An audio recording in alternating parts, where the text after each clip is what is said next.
की तरह इस्तेमाल करे। पाक लो उसकी मदद। हालेलुया। प्यार से भरे खुदावंद, आसमान ज़मीन के खालिक मालिक, दिल की गहराइयों से तेरा शुक्र करते हैं कि खुदावंद तेरे कलाम के दरवाजे खुले हैं। तेरे बेटियां बेटे मिलकर तेरे तख्त को सजाते हैं। बहुत अच्छे ज़बूर गीत गाए। सारा इज्जत जलाल यीशु को देते हैं। उसके टेबल के पास आते हैं क्योंकि अपने अपने हिस्से की बरकतें लेते हैं। आज के खादम को तेरे खून में छुपाते हैं। पाक रूह, तूने उसकी मदद करनी है और की हुई है, और वो खुदावंद जो भी बोले वो ना बोले, तू उसके साथ होकर बोलना। खुदावंद तेरा शुक्र करते हैं, तू अपने बंदों का मुंह बनता है और खुदावंद हमें अपना कलाम सुनाता है, रोज की रोटी देता है, ताज़ा मन खिलाता है। हम तेरा शुक्र करते हैं। जितना शुक्र करें कम है, क्योंकि घर बैठे हमें खुदावंद तो बहुत सी बरकतें देता है अपने कलाम के वसीला से। खुदावंद हम तेरा शुक्र करते हैं, जैसे कि सर्दी या चर्च भी कोई ख़ास नहीं खुले तो हम नहीं जा सकते, तो खुदावंद तो हमें घर बैठे बरकत देता है, कलाम देता है। तेरा शुक्र करती हूँ यीशु नाम पर, पाक उसकी पाक कलाम बाइबल पर शाजिया के लिए दुआ करती हूँ। खुदावंद वो भी हर वक्त तैयार रहते हैं। मियाँ बीवी पूरा घराना खुदावंद मिलकर तेरे नाम को जलाल देते हैं। तो अपने बच्चों से प्यार ही इतना करते हैं, हम तेरा शुक्र करते हैं। हम सारा इज्जत जलाल तुझे देते हैं। हर जमात के एक एक के साथ हो, बाकी इबादत के हिस्से को अपने हाथ में ले खुदावंद तेरा शुक्र करते हैं। एक दफा फिर तेरे खादम को तेरे लहू में छुपाते हैं, और पाक रूत उसकी बड़ी मदद कर।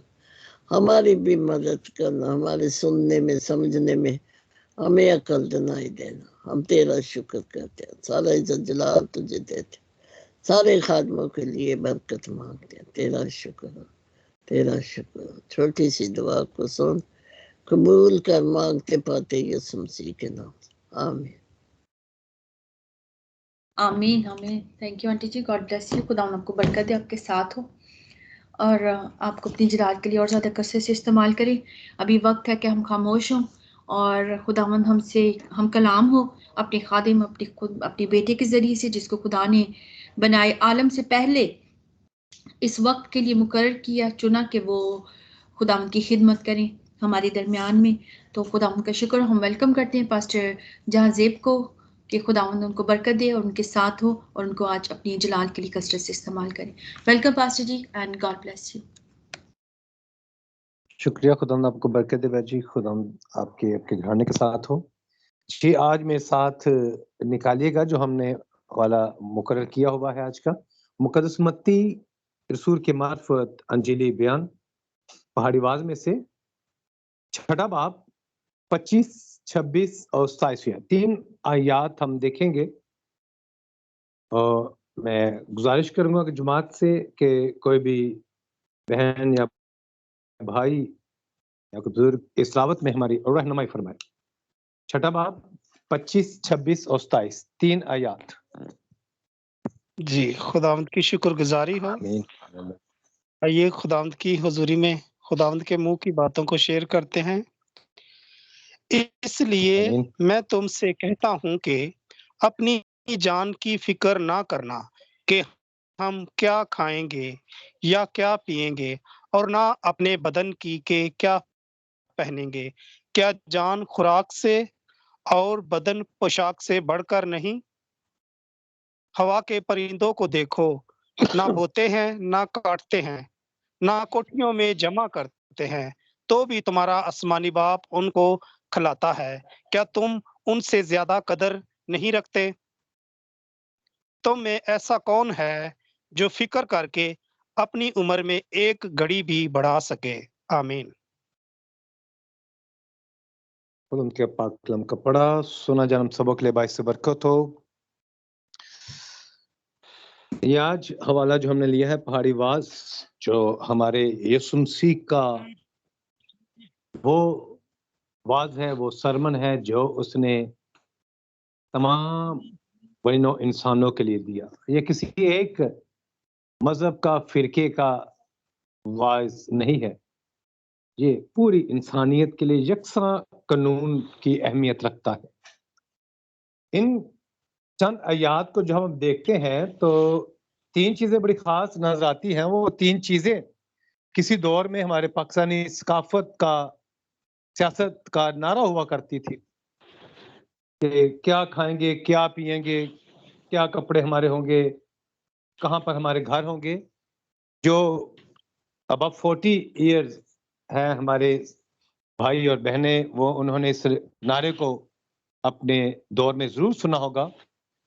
ये एक सियासी नारा था, रोटी, कपड़ा और मकान। रोटी, कपड़ा और मकान का नारा एक दौर में पाकिस्तानी सियासत में लगाया गया ताकि लोगों को वो अपनी तरफ अट्रैक्ट कर सके कि लोगों को किस तरह मैं अपनी तरफ ला सकता हूं। लेकिन वो सियासतदान इस नारे को पूरा ना कर सका। लेकिन हम बखूबी जानते हैं कि वो इंसान था। वो सियासी तौर पर इन चीजों को लोगों की तरफ लाने को उठा था। लेकिन मेरा यीशु सियासी नारे हवा में बातें नहीं करता। वो जो कहता है वो हो जाता है। यीशु मसीह ने जानदारों की मिसाल देकर हमें सिखाया कि ये परिंदों को देखो, जानदारों को देखो, पौधों को देखो, ये कैसे बढ़ते हैं, हर चीज ये हासिल करते हैं, हर चीज इन्हें दी जाती है। तुम्हारी कदर, तुम्हारी वैल्यू इन तमाम जानदारों से, पौधों से कहीं बढ़कर है। यीशु मसीह इस हवाले में इंसान की कदर की बात कर रहा है कि इंसान की कदर जो है वो खुदा की नजर में क्या है। बात रोटी, कपड़ा और मकान की नहीं है, खाने पीने की बात नहीं की जा रही। हकीकत में यीशु मसीह फोकस कर रहा है हमारी वैल्यू उसकी नजर में क्या है, हमारी कदर, हमारी हैसियत उसकी नजर में क्या है, वो हमसे कितनी मोहब्बत रखता है। वो हमें अपने पास, अपने बाजू में लेने की बात कर रहा है, उस मोहब्बत की बात कर रहा है जो यीशु मसीह ने सलीब पर अदा की। सलीब जिसका निशान ही पूरे बाजू खोले हुए यीशु मसीह हमारे लिए खड़ा है। क्या है, सब बोझ से थके मंद लोगों, सब मेरे पास आओ।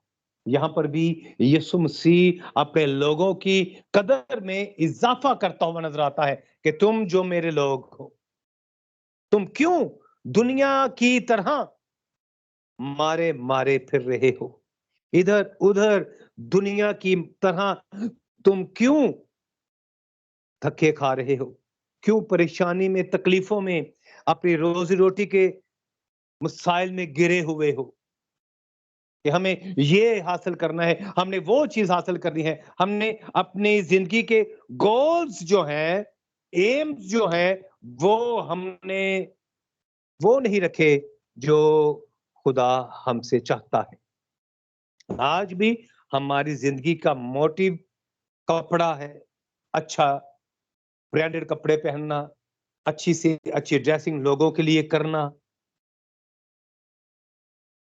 अच्छे मकान, अच्छे घर, अच्छा खाना। ये गोल आज भी मैंने अपने लोगों में महसूस किया है। हमारे मसीही लोग जो हैं इस रेस में लगे हुए हैं, मटेरियल की रेस में लगे हुए हैं और अपनी कदर को नहीं पहचान रहे कि हमारी कदर तो उन तमाम लोगों से कहीं बढ़कर है जो इस दौड़ में दौड़ रहे हैं। हम इस दौड़ के लिए फिट नहीं है। ये दौड़ हमारी दौड़ नहीं है कि हम भी लोगों की तरह मटीरियलिस्टिक होकर उसकी दौड़ में शामिल हो जाए। यहाँ पर यीशु मसीह हमें याद ही रहा है कि तुम उन परिंदों की मानद, उन लोगों की मानद ना बनो जो इस फिक्र में रहते हैं, जो लोग हर वक्त ऐसी दौड़ में लगे हैं कि कैसे रोटी पूरी की जाए, कैसे कपड़ों को मैनेज किया जाए, कैसे मकान को तमीर किया जाए। वो कहता है कि क्या तुम जानते हो तुम्हारी कदर क्या है? वो फिर याद दिलाता है कि तुम्हारी कदर ये है कि मैंने तुम्हारी बनावट से पहले, तुम्हारी पैदाइश से ही पहले 5 दिन पूरी दुनिया को, पूरी क्लाइमेक्स को तुम्हारे लिए तैयार किया कि मैंने अपने हाथ की खूबसूरत कारीगरी को तामीर करना है और उसके लिए कौन सी फिजा चाहिए, उसके लिए कौन सी आबो हवा जो है, कौन सा मौसम जो है वो बेहतर है। पहले हमारे खुदा ने आदम को बनाने से पहले ये तमाम चीजें तख्लीक की, बनाई, ताकि वो खूबसूरत तख्लीक जिससे वो मोहब्बत रखता है उसको जब तैयार करे तो उसके लिए तमाम चीजें मयस्सर हो। खुदा ने ये तमाम चीजें हमारे पैदाइश से ही पहले हमारे लिए तख्लीक कर रखी थी कि मुझे कैसी आबोहवा चाहिए, क्या मैंने खाना है, क्या पीना है। ये तमाम चीजें खुदा ने हमारे लिए रखी। ये है हमारी कदर।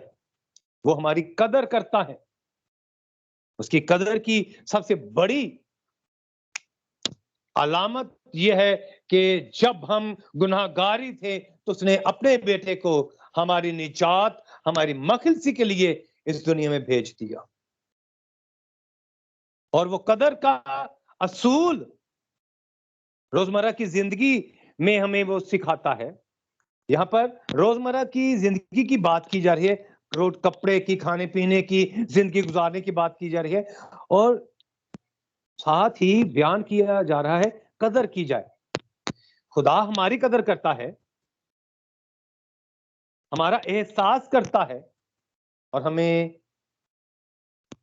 यही पैगाम वो देता है कि जैसे मैं तुम्हारी कदर करता हूं, तुम्हारा ख्याल रखता हूं, अब रोजमर्रा की जिंदगी जब तुम गुजारो तो तुम भी एक दूसरे की कदर करना सीखो, एक दूसरे के साथ इज्जत और एहतराम के साथ जिंदगी बसर करो। जैसे हम मुकद्दस मूसा की लाइफ में हम इस का बड़ा खूबसूरत मुवाजना देखते हैं कि जब मुकद्दस मूसा बियाबान में पहुंचा तो लोगों के फैसले जब उसके पास आते थे तो वो बहुत ज्यादा परेशान हो गया, कितने लोगों का फैसला मैं कैसे करूं। सो उसके सुसर ने उसे मशवरा दिया कि तू 50 के ऊपर, 100 के ऊपर एक एक बंदों को मुकर्रर कर दे और उसने लोगों की कदर में इजाफा किया ताकि वो भी आगे लीडरशिप बन, लीडरशिप का जो कानून है वो फॉलो करें। उसने आगे अपना जो इख्तियार है वो आगे दिया। इसका मतलब ये है कि उसने उन लोगों की कदर की। फिर उसने नून के बेटे यशवा को अपनी जगह पर जानशीन मुकर्रर किया। फिर आगे हम रसूलों की जिंदगी में देखते हैं कि वो कैसे दूसरे की कदर करते। मुकद्दस पौलुस जब कलीसियाएं कायम करता तो कलीसिया को कायम करने अपनी जगह पर अपने किसी शागिर्द को वहां पर छोड़ जाता ताकि वो पीछे कलीसिया को चला सके, उनकी देखभाल कर सके। ये है, अब उसने अपने शागिर्दों की कदर में इजाफा किया कि वो भी अब ये काम करें। उसने तीमुथियुस को, तीतुस को और दूसरे और शागिर्दों को कलीसियाओं में बतौर पासबान मुकर्रर किया और उनको ये तरीकाकार सिखाया कि तुम भी आगे एक दूसरे को तैयार करो। हमारी जिंदगी में, हमारे रोजमर्रा की जिंदगी में जिस तरह हम अपने रोजमर्रा की जरूरियात को पूरा करने के लिए अपनी मदद आपके तहत भाग दौड़ करते हैं और खुदा के इस असूल को भूल जाते हैं कि खुदा ने तो कहा है कि तुम्हारी कदर मेरी नजर में बहुत ज्यादा है। वो कहता है कि इन तमाम से ज्यादा तुम्हारी कदर है। ऐसे ही हम भी जब आम रोजमर्रा की जिंदगी में आए तो हमारी जिंदगी में ये असूल होना चाहिए कि हम अपने अपने इर्द गिर्द लोगों के साथ मोहब्बत के साथ पेश आए और उनकी कदर में इजाफा करने का सबब ठहरे। एक दूसरे की वैल्यू में हम इजाफा करने का वसीला बने, एक दूसरे के नुकसान का सबब ना बने, एक दूसरे को नुकसान ना पहुंचाएं, बल्कि एक दूसरे के लिए हम फायदा का वसीला बने, उनके लिए फायदे हम पैदा करने वाले बने, उनके लिए ऐसी राहें तैयार करने वाले बने ताकि हमारी कलीसिया जो है वो हम मिलकर एक दूसरे के लिए अपने हाथ उनके कदमों पर रखें ताकि वो ऐसे हमारे हाथों पर खड़े होकर वो भी तरक्की कर सके जो आज हमसे पीछे हैं, जो हमारी मदद के तलबगार हैं, हम उनकी कदर में इजाफे का सबब बने। जैसे खुदा यहाँ पर इंसान की कदर में इजाफा करता है, ऐसे हम भी अपने लोगों की कदर करने की कोशिश करें। हम दूसरों के लिए तंज का वसीला न बने कि जैसे हमारे मुआशरे में ये बड़ा एक अलमिया पाया जाता है कि हम फौरन की गलती को, उसकी कमजोरी को, अगर उसके पास किसी चीज की कमी है, जैसे कोई अच्छे कपड़े नहीं पहन सकता, तो हम फौरन उसके कपड़ों पर हम तनकीद शुरू कर देते हैं, उसके खाने पीने पर तनकीद शुरू कर देते हैं। जैसे हमारे माशरे में शादी ब्याह के ऊपर बेटी वाला जितना भी अच्छा इंतजाम कर ले, लेकिन जिन्होंने गलतियां निकालनी है, जिन्होंने कीड़े निकाले हैं, वो अपने कंप्यूटर को हर वक्त ऑन रखते हैं कि कैसे हम यहां से गलती को तलाश करें, कैसे हम इनकी गलती को पकड़ें और हम उनको डिग्रेड करें। ऐसे हम अपने दोस्तों में जब आते हैं तो हमारा जो मसीही कल्चर है, ये हम सब इस बात से बखूबी आगाह है कि हमारे मसीही लोग तंज़ो मज़ाक को बड़ा पसंद करते हैं, जिसको हम आम अल्फाज में जुगते भी के का लफ्ज इस्तेमाल करते हैं। फौरन हम अपने दोस्तों में किसी एक दोस्त को पकड़ते हैं और तमाम दोस्त इकट्ठे होकर उसको हम तंज का निशान बना देते हैं कि तुमने ये कपड़े पहने हैं, उसके कपड़ों पर जूते मारना शुरू कर देते हैं, उसकी ऐसी की तैसी हम 1 मिनट में कर देते हैं। हौसला अफ़ज़ाई वाली बात जो है, वो हम लोग कभी भी एक-दूसरे के लिए इस्तेमाल नहीं करते। कभी अपने दोस्तों में हमने एक-दूसरे की कदर में इज़ाफ़े की कोशिश नहीं की। अगर एक सादा लिबास हमारा दोस्त है, तो हमें उसकी कदर में इज़ाफ़ा करना चाहिए, उसको एप्रिशिएट करना चाहिए कि वो सादा लिबास है, अच्छे कपड़े पहनता है, सादा कपड़े पहनता है, तो कोई बात नहीं। अगर वो हमारी तरह बहुत ज़्यादा सूटेड-बूटेड नहीं है, जैसे एक दौर था कि किसी ने कोई अजीब पैंट शर्ट पहनी हो, तो फ़ौरन उसको ये कहा जाता है पादरी वाली पैंट पा के आ गया। हमारे एक किस्म जो पैंट कोई शर्ट था, वो एक दौर था कि लोग इसको समझते कि ये पादरी का ड्रेस है और किसी और ने पहनी होती, फ़ौरन कहा पादरी वाले कपड़े पा के आ गए, पादरी बन गए। एक तंज़ के तौर पर ऐसी अल्फाज जो है हम इस्तेमाल करते हैं। हम एक-दूसरे की कदर में इज़ाफ़े का सबब नहीं बनते। जिस वजह से हमारे मुआशरे में ये बहुत बड़ा एक अलमिया, बल्कि एक बहुत बड़ा मसला है, जिस वजह से बहुत से लोग जो हैं, वो बेचारे स्टक होकर रह जाते हैं। एक जगह पर रुक जाते हैं वो, फिर आगे वो बढ़ने की कोशिश नहीं करते।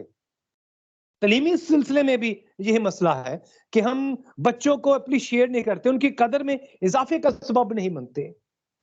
अगर एक बच्चा थोड़ा सा वीक है एजुकेशन में, तो हमें उसको एप्रिशिएट करना चाहिए। अगर वो 8 सब्जेक्ट में से 1 में वीक है, तो दूसरे 5 में बेहतर हो।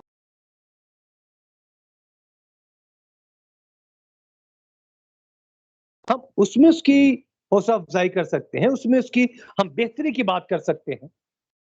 एक बच्चा अगर स्पोर्ट्स में अच्छा है और एजुकेशन में थोड़ा वीक है, तो हम स्पोर्ट्स में उसकी हौसला अफजाई कर सकते हैं, उसकी कदर में इजाफा का सबब बन सकते हैं। देखिए, हम एक ही बात में आज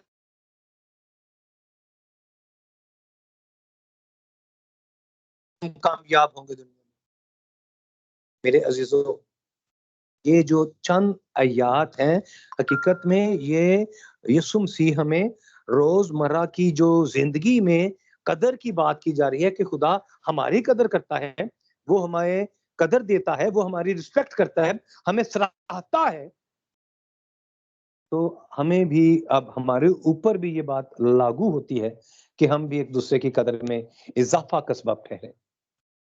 लीडरशिप का एक रहनुमा असूल ये है कि अच्छा लीडर वो होता है जो दूसरे लोगों की कदर में इजाफे का सबब बनता है, जो दूसरे शख्स की कदर में इजाफे का सबब बनता है। और हम किसी की कदर में इजाफे का सबब उस वक्त बन सकते हैं जब हम खुद किसी काम में बेहतर होते जाएंगे और दूसरों को भी उस काम में हम शामिल करते जाएंगे, तो लोग फिर मिलकर हम एक अच्छा माशरा जो है वो तश्कील दे सकते हैं। एक अच्छी मसीही कलीसिया जो है, उसकी बुनियाद जो है वो इस बात पर जब हम रखेंगे कि हम एक दूसरे की कदर में इजाफा करें, एक दूसरे की हौसला अफजाई करें, एक दूसरे की हम बेहतरी चाहें, जो खुदा का कलाम भी हमें चाहता कहता है कि एक दूसरे की बेहतरी चाहो। यही वो असूल है जो यीशु मसीह ने यहाँ पर इन बिटवीन द लाइन्स हमें ये सिखा रहा है कि रोजमर्रा की जरूरियात में हम एक दूसरे की कदर में इजाफा करें। जैसे खुदा नहीं चाहता कि हम रोटी के टुकड़े के लिए तरसते रहें। जैसे ज़बूरों की किताब में लिखा है, ज़बूर नवीस बयान करता है, मैंने आज तक सादक के बच्चे को टुकड़े मांगते हुए नहीं देखा। मैंने आज तक सादक के बच्चे को टुकड़े मांगते हुए नहीं देखा। जो सादक हैं, जो खुदा के साथ चलते हैं, उनको फिर इन चीजों की हाजत नहीं रहती कि वो रोटी, कपड़ा और मकान की भाग दौड़ में पड़ जाएं, क्योंकि वो जानते हैं कि हम खुदा के लोग हैं। हमें खुदा ने अपने बेटे के लहू से खरीदा है। ये हमारी कीमत है, ये हमारी हैसियत है और हमारी कदर है ये। तो मेरे अजीजों, हम अपनी रोजमर्रा की जिंदगी में इस चीज का इजाफा करने की कोशिश करें कि हम अपने इर्द गिर्द में, अपने घराने के लोगों की, अपने माशरे में, अपने मोहल्ले में, अपनी कलीसिया में हम एक दूसरे की कदर में इजाफा का सबब बनेंगे। एक दूसरे की कदर को हम बढ़ाएंगे, एक दूसरे की कदर में हम बढ़ाने का ऐसा कोई ना कोई अमल जो है वो जरूर करेंगे जिससे हमारे लोगों की कदर में इजाफा हो, जिससे हमारे लोगों की वैल्यू जो है वो बढ़े, ताकि जब हमारी कलीसिया में एक दूसरे को हम कदर की निगाह से देखेंगे, हमारी कलीसिया की के कद में जो है वो इजाफा होना शुरू हो जाएगा। वो जो मुकद्दस पालूस बयान करता है कि मसीह के कद के अंदाजा के माफिक उसकी ऊंचाई, गहराई, लंबाई को हम फिर पहुंच पाएंगे। ये अकेला कोई शख्स नहीं कर सकता, ये अकेला कोई एक शख्स नहीं कर सकता। हम सब जब मिलकर एक दूसरे की कदर में इजाफा करने का काम शुरू करेंगे, तो मेरे अजीजों, कलीसिया पाकिस्तान और हम तमाम मसीही जो है वो फिर एक जिस्म की हैसियत में बढ़ोतरी तरक्की करते हुए नजर आएंगे, क्योंकि हम सब एक दूसरे के लिए कदर का सबब बनेंगे, एक दूसरे की वैल्यू को बढ़ाने का वसीला बनेंगे, तो फिर हम सब जो है वो आगे बढ़ते चले जाएंगे। हमारी कदर जो है वो तमाम लोगों में बढ़ना शुरू हो जाएगी कि लोग किसी एक नाम की वजह से नहीं, बल्कि फिर इज्तिमाई तौर पर हमें एक कौम की हैसियत से फिर वो हमारी इज्जत जो है वो करना शुरू करेंगे।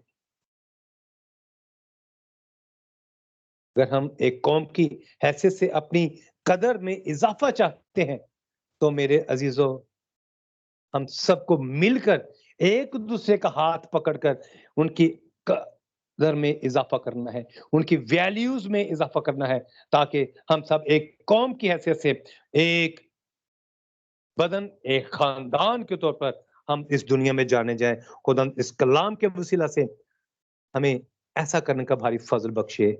आमीन। खुदा आप सबको बरकत दे।